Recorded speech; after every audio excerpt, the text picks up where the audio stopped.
be talking about the data revolution today, as opposed to the data crisis, because that's another way we could go. But why don't we start with you, Ihab, and then we'll talk with you, Ayman. Why don't you just start really simple? What does your company do? Why did you start it? Yeah. Give it an overview of what you're up to with data. Perfect. So Mimo is a data mining company. We gather a lot of data and information about people's behavior, people's mobility, and then we aggregate all of that information in one place and we make it available for businesses, advertisers to make better experiences for people and to make better decisions for their daily grind and work and make people happy. That's from our side. We started in Dubai 2018 and now we are in 6 countries. Thank you.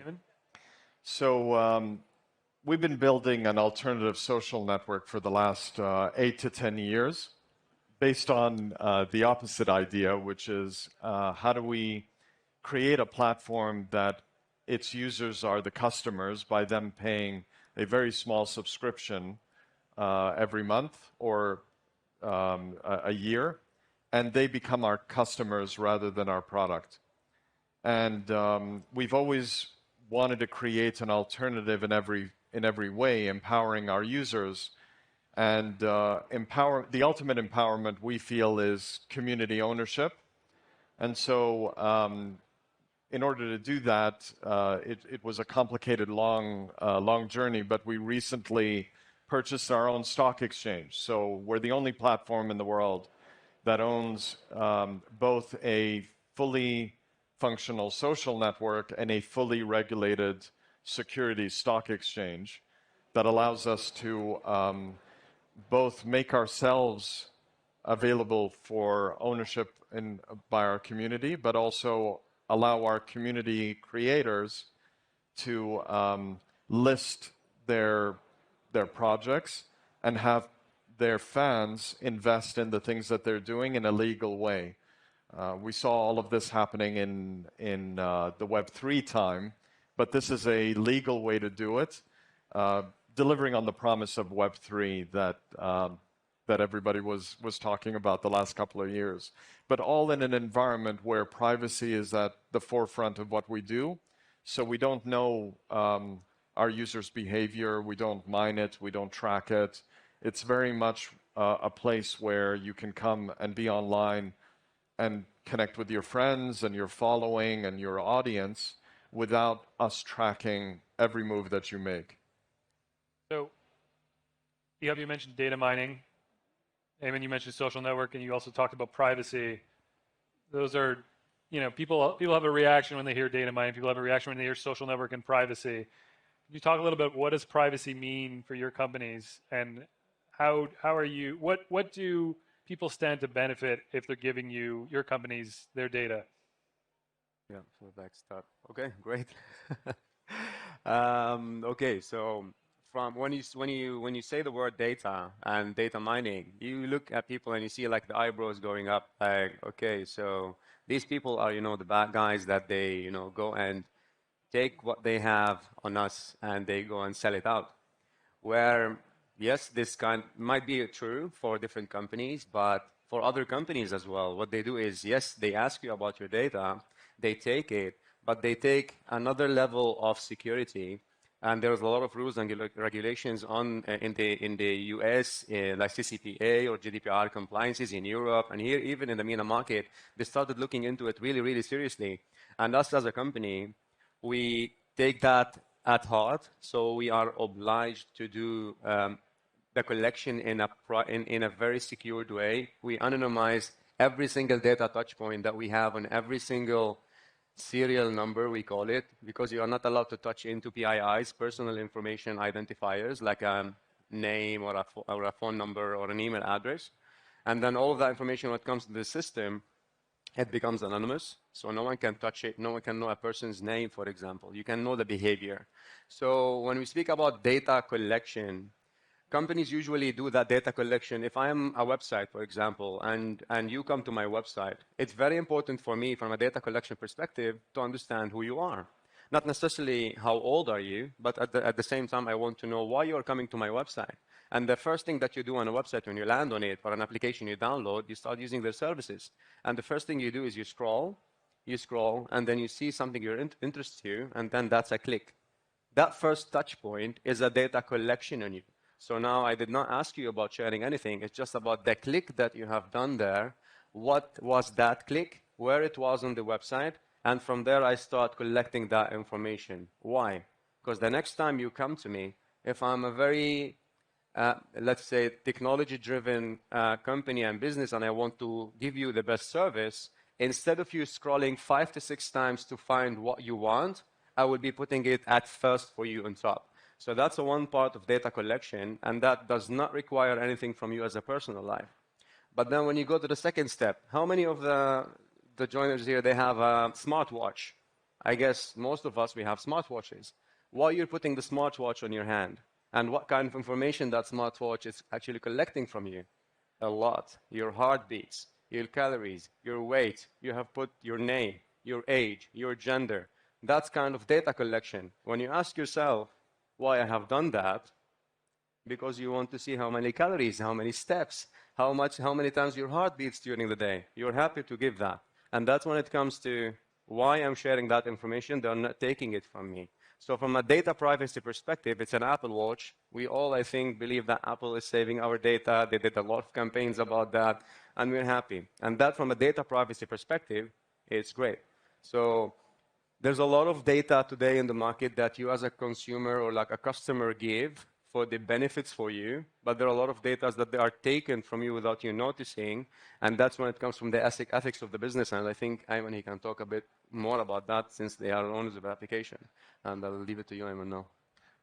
Yeah, and as you said, Emil, there's the, when you talk about social networks and data collection, we wanted to be on the side of the line that said, you don't need to, it's sort of, there's no data being collected, so you don't need to trust us with your data because companies' leadership changes over time, and different things can be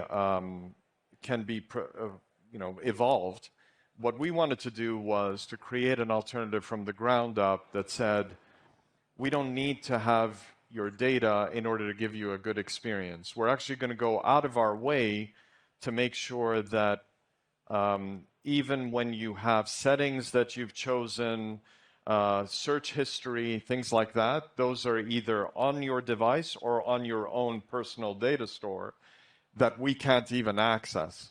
Because we don't want to have access to those things, because even though it would make our life easier to have those things, as Ihab was talking about, what kind of content do we serve you, etc., we would rather go the harder path by making that available to you, and then for you to be in control of your experience and putting in that input. Applications like ours are either built with a lean back approach or a lean in approach. And a lean back approach is, as Ihab illustrated before, you download an app, you start to scroll, and so now the stuff is being recorded and decided for you what to show you next. In our case, I would rather ask you, what are you into? And then instead of you clicking on something and that completely changes your experience in the future, and you have no way of taking it back, you may have clicked on something by mistake, or there was an auto play on the next video and you watched it for too long, or you did a search because you're doing some research on something and all of a sudden your entire app experience has changed. We would rather put that control in your hands to say, these are the things I'm into. I'm no longer into this third thing. I'd like to replace it with something else. And so that's more of a lean-in experience. We're sort of being programmed to be, I don't want to say lazy, but sort of a automatic experience to happen for us. But with that comes a big cost. And I don't think that the difference of what we ask people and how we ask them is that much more to justify all of this stuff being done automatically for us, and then we're not sure if the phone is listening to our conversation and presenting us an ad, or potentially even worse, it knows what we want before we even want it. So I'm not sure which is scarier. And so we're taking that other alternative to say, look, guys, there's no gotchas. It's all very clear. We work for you. We don't want to capture more than we need to do our job. And so it's not a matter of trusting us. It's a matter of fact. We're just not doing it. Talk a little bit about, I'm curious, I think there's a misconception on the monetary value of data. So could you tell me how much is my individual data's worth? And then also on the other end, is there such a thing as too much data? Let's start with that first. So, for example, for me, if I want to share my data, I will not ask you to price it. I'll be the one who's putting the bet on the table. I will tell you that my next, car that I'm gonna buy, if I want to tell you that, you have to give me something really valuable. So that was one of the part of the sessions that we had yesterday about the value for data, right? The value of exchange of data. So today, if you're a company trying to collect data out of me, you have to give me the value of it. Is it the experience we're talking about? Is it an offer or like a kind of a discount that you're going to give me? Is it going to be a gift in return or giving it to me back? And at the same time, we're talking about not only value in terms of monetary value, there are a lot of like ethical values there. So for example, for me to be able or like to be very happy to give you my data, I would want to understand like what Ayman has mentioned, like who's going to use that data? Is it you only to enhance my experience, or are you going to give it to someone else, right? Is it going to be used against me or for me, right? Are you going to go listen to my conversations all the time? And I think most of the crowd here, they have experienced something similar to that on big, channels that we use on daily basis. And then out of sudden you have something popping up in your face. Some people, they like it because when you are talking about a brand or like a product and then you see a pop-up of like the brand in front of you, you're happy. And others was like, yeah, but that's intrusive. Like, I do not want you to listen to my chat all the time. So who gave you that, right? Did you tell me in front of my face that you can listen to my conversations all the time? No, you're hiding it somewhere. And that's where it comes in terms of like privacy, which is the GDPR compliance in Europe or like the new TCF 2.2, where if you need to share any piece of data with anyone, or you want to buy data from anyone, the only time that you can share that information is by putting that vendor or company collecting that data in your website, telling me as a customer that you can share my information with a third party, and I say accept. So it's not hidden anymore. When we started collecting data in 2016, when GDPR compliance started, it was so hidden. It was in terms and conditions. You know, the application you download, pages of text, and then you go just click, accept, thank you. And then at that time, you sold your soul, basically. You sold them everything, right? Whatever you have on the phone, it went out. But then later on, they started learning that people or a company started abusing that, and they started selling it left and right, up and down, no privacy. A lot of things happened, be it Cambridge Analytica or whatever at that time, and then they were like, wow, there's something big happening. So now they started understanding, and what I mean by that is people now can start getting relaxed in sharing information, because as the data value and no much of data could be shared, there's a lot of things. The moment you walk, the steps that you do per day, the area you live at, the oxygen emission, all of this information are very valuable for every single entity. I was talking to someone today talking about sustainability, and she was talking about the oxygen that people consume in a square meter zone that we are measuring today. I was like, wow. Like, what are you going to do with that information? She's like, yeah, because we don't want to have a low quality of air. So coming from there is like, there's not something called much of data. Data is so big, and this kind of big data comes from. But in terms of value, I think people will put the value for that. That's the most important part. Is there such a thing as too much data? It depends on which side of the line you're on. Applications that are, or services that are vying for your attention, can't get enough data on you because they always want to show growth. At the end of the day, their revenues, their business model has to do with how much can they get your attention effectively to put something, you know, like a thigh master in front of you. I mean, it's not to cure cancer. It is to sell product. But there would be a rude awakening if people got to see how much their data is really worth in a universe, not even an ocean of data that is collected by these platforms on them. So the way I see it is, you know, there are two ways to go, and it's really a fork in the road. Either you see your users as your customers, or you see them as the product that gives you data that you can then use to sell a service to a third party. And we've chosen the path of going down this road that is harder, and but I think it's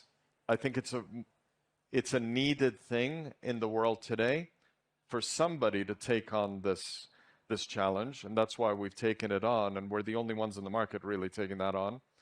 Where the way we look at the world is, rather than value your data, we would rather value your satisfaction, your loyalty to the platform, your willingness to come back and be a part of a community. And that's what we've been able to foster in Vero. And we haven't done, we're completely organic today. We haven't even turned on the loudspeakers yet and talking about us. But we're going that extra path to finally put that piece of the puzzle we've been talking about internally, but didn't know how to accomplish. Because everything that I could be saying about satisfaction and empowerment and changing the world is all fine and dandy, but if this thing takes off and we who are building the platform are the only people on the cap table, or potential investors, we haven't taken investments in anybody from anybody yet. We're doing that right now with some strategics. But if all we do is enrich a bunch of people that are sitting on this side of the platform, and the community at whole who we are serving, and they're the ones that are bringing the business to us, bringing the value to us, if they don't get to be a part of that journey, I don't think we would have changed the world much. We would have just created another app. Yep. So we've gone that extra step of doing the hard research to find how to do this, and it's kind of cool to say we own a social network and a stock exchange. We're the only company that has that, and it's all to empower this new idea, which is how can we level the playing field? How can we do it in a setting that is respecting the users that are using our service? And how can we really be in service of that community and those communities that we're bringing on? Not a set of businesses or third parties that ultimately evolve the business. A business like ours, we very much are here to be in service of our users. Can I add one thing? Yeah, go for it. Great. So maybe from Vero perspective and the application itself, because you're not tapping into data, or like we're collecting a lot of information about people, I would say that's great, but then what is the revenue generator for the application, right? Because at some point, if you are going to, you have a library in your area, right? And that library survives on people visiting them. And at the same time, if you go to a library and you go in every day, you take a book, you finish it, you leave home. Another day, you take a book, you finish it, you leave home. That person sitting at that desk, taking the book from you, registering and giving it to you back, he has to be paid by the end of the day. Absolutely, right? yeah. So if I'll go and not pay for that book every single day when I rent it, that person will go home Absolutely. and they'll not have a job. So for us, when we see businesses from applications and websites, for example, and they are content creators, you have like the Sun magazine, like the Sun newspaper in US, and they have a huge publishers they're working every day. The only money generator for them is trying to sell an ad slot, as an example, for them to be able to make money, and that's their only money generator. Yes. I know that you have a different business model, you'll talk about it now, but the normal business model today for the industry If I'm a consumer, I'm coming to your website and I'm happy to read content there, at least, and the only thing that I can allow you to have a small information about me for you to be able to sell an advertisement that makes sense for me and that relies on myself, right? And that's the initiatives that we have seen from different companies and browsers, for example. I don't know if anyone heard about Brave. So Brave website, as an example, I'm giving them an advertisement now, but they're a cool company. They are utilizing something called, like, similar to a token or like a point, let's say. And you go to the website, you block everything from tracking. But what they do is they allow you these points that they are giving you. When you read a nice piece of content on a website, you can tip the content writer. Like, you can give them money, you can give them $1 or $2 or $3, and that's like, okay, that's kind of revolutionary. It's amazing. There's no ads there, but how that can expand and to which level we can go to, that's a bit of a big question mark. Well, and that's, when we think about business models, there's always this this concept of, this or that, and there can't be the existence of both. So the way I look at free social, it's like free TV versus paid TV. And this notion that there can't be a one that people pay for, it has been proven, wrong over and over. People are willing to pay for their TV. So it's just applying that to an industry that has built itself off of free and built itself off of getting that whatever that experience through behavioral data that is then used as a service or the basis of a service to sell to other parties.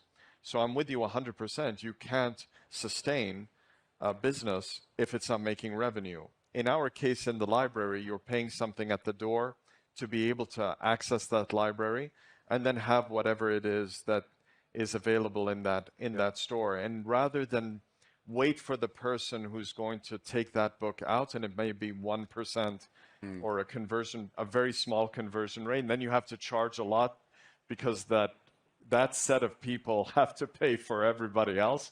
We see that in the current networks trying to play with subscription, which they're charging very high numbers. We would rather charge everyone a very small fee and make it fair so that it's just democratized across the board. You see, so I agree with you. These are challenges, but they're ones that we're taking on, and we're the only ones taking it on in the market.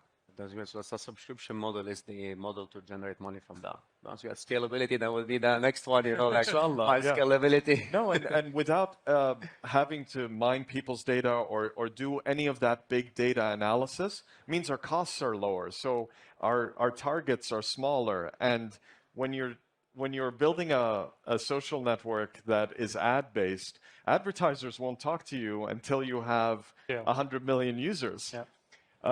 Minimum. I mean, 100 million users is the million users of the 2000s. You probably have to reach 350 to 400 million users before anyone talks to you. In our case, we need 2 million paying users, and then we're profitable. And that's not something every social network can say. Sure. So you guys can go back and forth for a while. We're over time, actually. But just really quick yes/no questions. Have any AI companies approached you to buy data from you to train their AI models? Yes, no? Yes. No. Have you? Okay, so have you? Nope. Okay. MeMob is not a data selling company. We are a data aggregating company and monetization for businesses in a very secret environment that follows the rules and regulations of GDPR compliance, CCPA, and TCF 2.2. Okay. And if the answer were yes, that they had, then we would absolutely refuse. Okay. And then final question, what is your favorite regulator? Favorite regulator? GDPR so far. Listen, we're in the world of securities, and I would say we're in conversations. We're regulated by Barbados, and that's a fantastic regulator.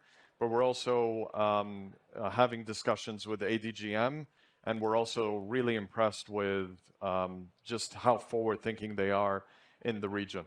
You didn't pick a favorite, but that's all right. Okay, let's end it here. No, thank you. Thank you so much. Thank you.